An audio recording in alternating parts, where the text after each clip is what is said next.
Beth and I purchased this property in 1990. It was originally 32 acres. There's an aerial photo over there that shows the original plot. There was almost no aquatic vegetation when we came here, and there was almost no wildlife. And our goal was really focused on the wetland system and the aquatic habitat until we started looking at the trees and realized that we owned a forest with a hole in the middle of it. We pushed the peat back into the pond as best we could, and we opened up some of the eutrophied spirea and willow to create small ponds for waterfowl, and started with our nest box program to provide some nesting habitat for the birds, and we've just continued on from there.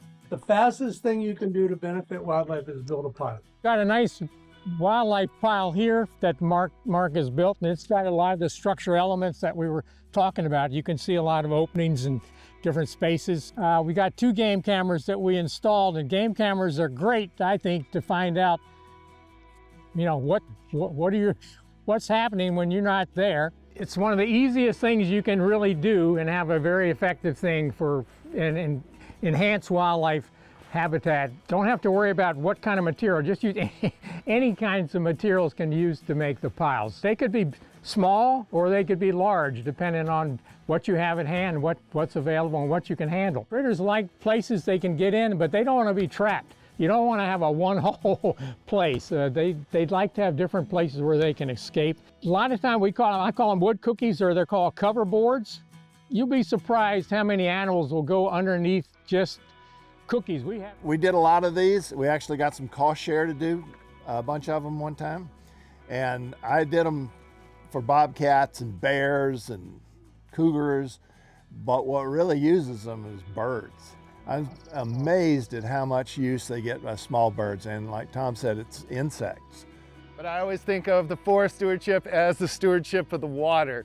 So you're all kind of watershed stewards, even if you're working out in Matlock where it's flat for 20 miles. That's still part of the watershed, and the forest is a really key part of keeping our waters healthy and clean and clear for wildlife and our community. While we were waiting for our 7-year permit, the beavers moved in and built the dam.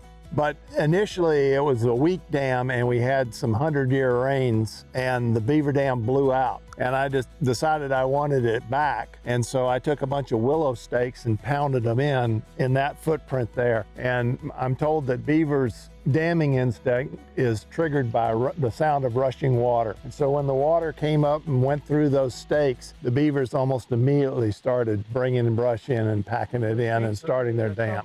We started with the wetlands and sort of have moved into the forestry. We've learned a lot from farm forestry and stewardship foresters.